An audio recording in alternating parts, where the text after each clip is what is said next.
Democracy is in decline around the world. Last year was the super election year, in which half of the world's population went to the polls. But for autocratic leaders in countries like Venezuela, Russia, and Azerbaijan, free and fair elections were merely a facade. They spread fake news and falsehoods about opposition groups as a pretext for oppressing them, throw them in jail, or as Putin liked to do, kill them. These tactics are being used even in countries long considered stable.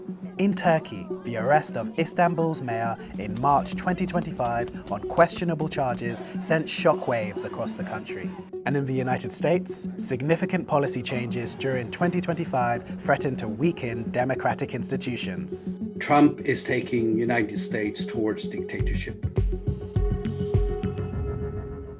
The stark reality, political polarization and societal divides are deepening.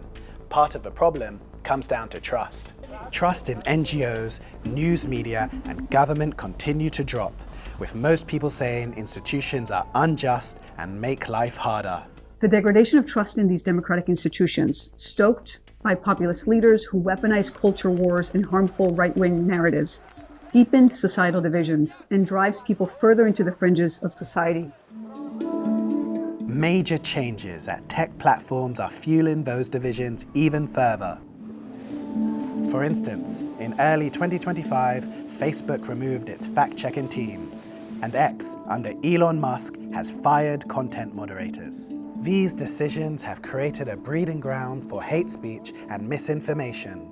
Like during the 2025 India-Pakistan conflict, where deepfakes about military successes flooded social media feeds.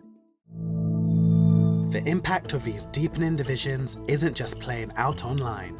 It's undermining institutions from universities to news organizations that are key to a flourishing democracy. They see civil society organizations as a threat to the perpetuation of authoritarian rule. Earlier this year, the US administration cancelled billions in funding to prominent universities. And independent journalism, which exposes corruption and abuses of power, is under threat as never before. In May this year, the Indian government blocked access to the news website The Wire for its critical reporting. And US press agencies have been barred from the White House. Around the world, we're seeing a stark rise in governments and political leaders who are weaponizing the law to silence and punish dissent and turn people against institutions.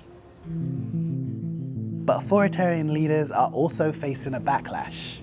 Last year in Bangladesh, a mass student protest led to the resignation of Prime Minister Sheikh Hasina after 15 years of rule. And Botswana's opposition won the general elections, ending the Botswana Democratic Party's uninterrupted rule since the country's independence in 1966. So what would it take for democracy to thrive? They are people who are willing to put their lives on the line by coming out to protest against injustice. And history shows us that ultimately those who speak out against authoritarianism will triumph.